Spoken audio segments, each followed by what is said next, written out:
Hello there, it's Tania Gabrielle, Wealth Astro-Numerologist. Welcome to Star Codes. This is the forecast where we look at an upcoming event in the stars and numbers, the astrology and numerology, combining both divination arts.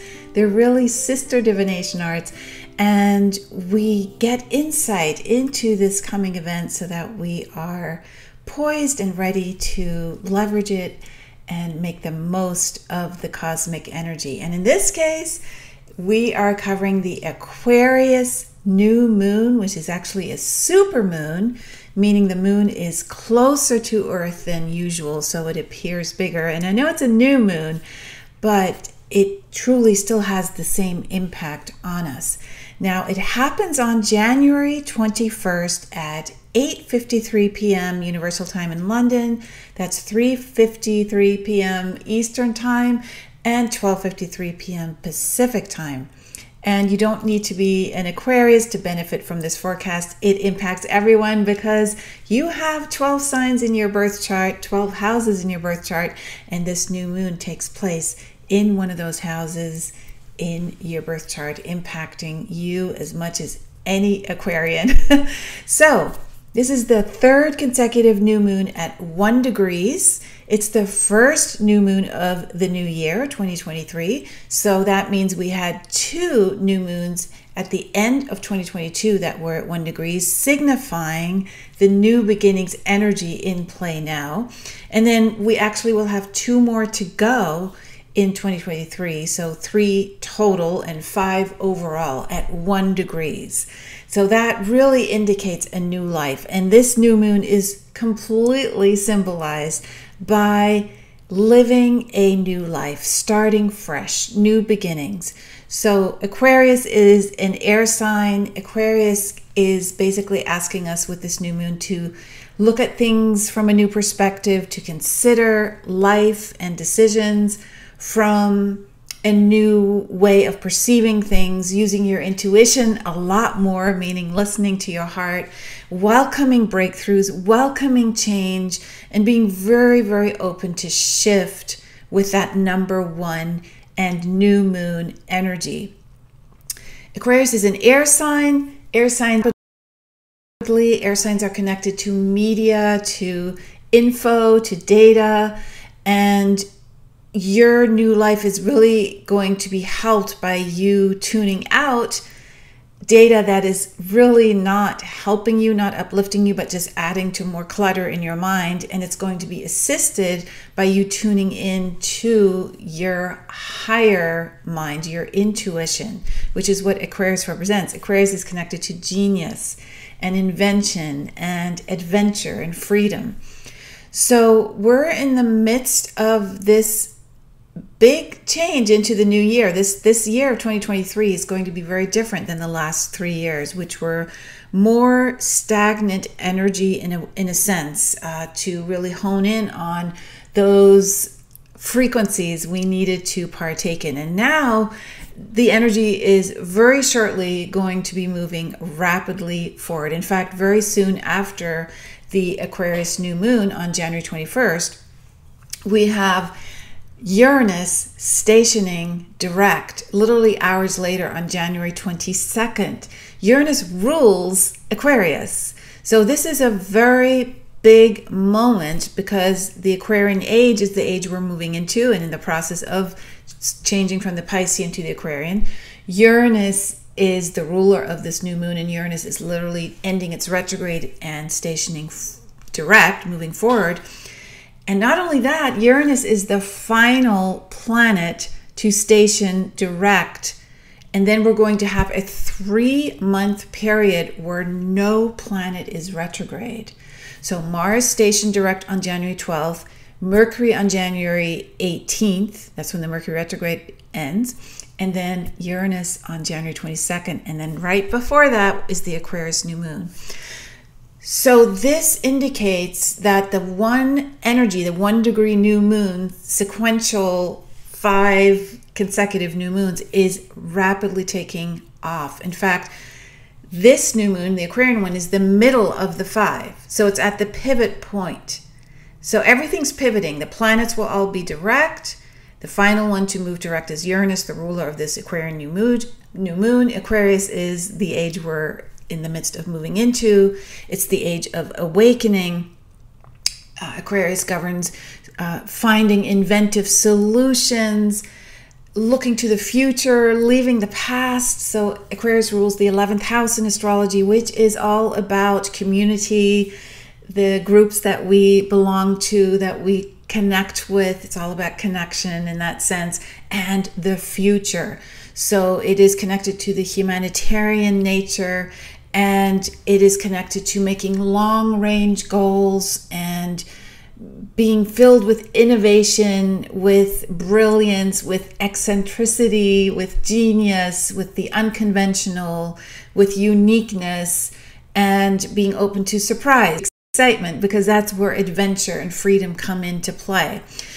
So friends, networking groups, these will all be very important this year. The groups that you choose to be with. And in general, in the Aquarian age, we are going to create communities that are like-minded. And this will be really the kickoff point in so many ways and for so many reasons. Another reason is that this new moon is conjunct to Pluto. This is an out-of-sign conjunction, which means the new moon and Pluto are in different signs. Pluto is at the very end of Capricorn, and Aquarius is, of course, at 1 degree, very early Aquarius. But it is a very close conjunction, and Pluto will be moving into Aquarius after being in Capricorn for many, many, many years. Pluto is moving into Aquarius in March 23rd. So this move from Pluto into Aquarius coming up in March is being previewed now with Pluto's conjunction with the Aquarius new moon. It's a big moment. This whole year is about pivot points. Saturn is moving into a new sign in March as well. Jupiter is moving into a new sign in May. So we're pivoting, we're moving, bridging, we're learning to go with the flow, which is a big theme for Aquarius. And in terms of Pluto, Pluto is still in Capricorn now and at the very end and making big waves now, because when a planet reaches the end of a sign, it's on the critical degrees of that sign. And critical degrees means it's really much enhanced. And so Capricorn is all about the status quo, the buildings that we've created that have lasted forever. It's governed basically by everything that holds a lot of weight and power. Capricorn rules career in astrology, and so it is very connected to leadership and the rulers of the day, whether they are in the past it was the monarchy, now it is governments or it is corporations. So Capricorn governs all of that, and so Pluto has been dismantling all of that for the last couple decades, and at the end of Capricorn it's really coming to a head. So there'll be more revelations and upheavals, and because Pluto transforms and purges and gets to the truth, right? And so we are really coming to a major climax the next couple of months. So this conjunction to the Aquarius new moon, since Aquarius governs the new age we're moving into, is really a big deal. Aquarius is so much about being in the present moment, because that's where genius resides. You get your most inspiring ideas when you are present. There's no other time. It's a timeless feeling, like time flies when you're being creative. So we need to be very determined now and catch when we are present and when we are not. When our thoughts are actually being generated by us, created by us, right? Is that thought coming from a randomness? It's just appearing and popping into your head and you're just saying it out loud without you having created a fresh, new thought in this moment. So this spectacular new moon at 1 degrees Aquarius is giving you a gift. And the gift is to allow yourself to renew yourself, to become new in every moment. And the only way you can become new is to truly be diligent about being in the present. It's the only place that you can breathe. Breath is only in the present. You can't breathe in the past. You can't breathe in the future. The only place you have free will and everything else is in the present. And that's where every dimension resides in you. That's when you can become conscious about what you're generating. That's when you can choose to create and manifest instead of regurgitating something, going on autopilot. So since Aquarius is about the future and forward momentum, and Uranus is about breakthroughs, your past does not have breath unless you give it breath. Your future is not breathing yet. It hasn't happened. So until you give something your life force energy, which can only be done in the present moment, it is actually not real. So with Pluto conjunct this new moon, celebrate a completely new way of empowering yourself. It's most important in terms of empowerment to catch yourself when you're not creating the moment. Right? When you're not present enough to get engaged with what's right in front of you, who's right in front of you, and you get distracted, and usually that's in your head, but it can also be sounds that are playing that are taking you out of your body, not being present, not being grounded. Right now is all there is, and creation is only possible when you are here in this moment, being the creator. So it's not the constant stream of thoughts that are running through your head. And just because you're thinking these thoughts, by the way, it doesn't mean that you're generating them. And that's really a very big distinction to make.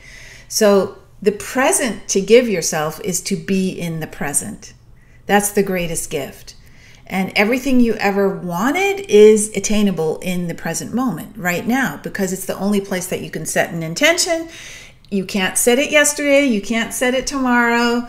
Now is all you've got. So it's all attainable with your free will, your life force energy, when you become aware of the fact that you are here now and nothing else matters. So become aware of when you're really wasting your energy, your life force energy, by not being present, by not being the creator of the thoughts that are coming through your mind now, and they're just being regurgitated. Big theme of Aquarius because it governs ingenious invention and freedom. So instead of dreaming of manifesting something or meeting somebody, for example, in this moment you can make the choice. You can say, I'm going to do this now, not I hope to do it someday or I hope to meet you someday. No, you're going to make it happen now. And you're telling the universe, this is what I'm generating. So please help me. And I will be in service while you help me create it so I can make it manifest. And when you truly come back to that trust in your heart, when you truly trust your heart, everything unfolds naturally, right? Your heart is the universe, and the universe will bring you to whatever you need, right when you need it, right when you're ready for it. Even if you don't believe you're ready for it, it will bring it to you. Now, this new moon is also sextile to Jupiter. Jupiter is in Aries, which is the first sign, which I love because it ties into our new beginnings theme. And so that connection to Jupiter is absolutely wonderful. It means you just feel good. You can tap into a healthy lifestyle. You feel the incredible power of joy and expansion. And this transit also favors any negotiations. It favors everything to do with being grateful, helpful, kind, supportive. And it also is all about optimism. So it gives you like this injection of, yes, I'm starting a new life and I'm very optimistic about it. And I know I will be supported and that others will support me and I will be supporting them. My goals, my intentions will be reached easily. You just trust in all of that. And that's what Jupiter helps you. Jupiter gives you faith. So this is a beautiful 60-degree sextile to have, especially with Jupiter in Aries. Jupiter loves fire signs because Jupiter rules Sagittarius, another fire sign, and Aries is a fire sign. Remember that Mars gestation direct, and after being retrograde for 2.5 months, and Mars rules Aries. So there's a big surge of energy and fire and passion in this storyline. Also, Venus is conjunct Saturn. I love this because Venus always beautifies and brings pleasure and love and abundance. And Saturn is making things real. Saturn is leaving Aquarius very soon in early March. And Saturn has been in Aquarius off and on with the retrogrades for about 3 years. And so Venus coming in and saying hello to Saturn is a beautiful connection, especially since Saturn will be moving into Pisces in early March, and Venus is exalted in Pisces. So this is just giving Saturn a little kiss and saying hello, and we are making pleasure, beauty, love, and abundance manifest together. And so it's just a beautiful addition to this new moon. So get ready for radical fresh starts across the board with Pluto. Remember, Pluto being at the end of Capricorn and Saturn being at the end of Aquarius, there's a lot of energy that's coming to a head, things being revealed. So when things come up for you, just listen, be guided from here. You can never go wrong. Never. The heart will always, always guide you into the right place at the right time. And it's just something that you can trust. When you come back to your heart, you start trusting and everything unfolds just absolutely beautifully. So have a beautiful Aquarius new moon. And remember, there's a lot to discover about any spiritual awakening. Remember, Aquarius is the sign of awakening, and I have a free masterclass at spiritualmasteryclass.com that you can go to that talks about the secrets of spiritual mastery and the true meaning of your rising sign and the difference between individuality and uniqueness. We're moving into the sign of uniqueness now, Aquarius, so it's a wonderful time to even just take that free masterclass for that section, because it really covers the impact of being ingenious in every moment of your life. Also, how to instantly connect to Creator, to Source, to Spirit. And there's many more tools that are revealed in this free masterclass. So enjoy that at spiritualmasteryclass.com. Again, have a beautiful Aquarius new moon. And I will see you in next week's Star Codes podcast. Lots of love.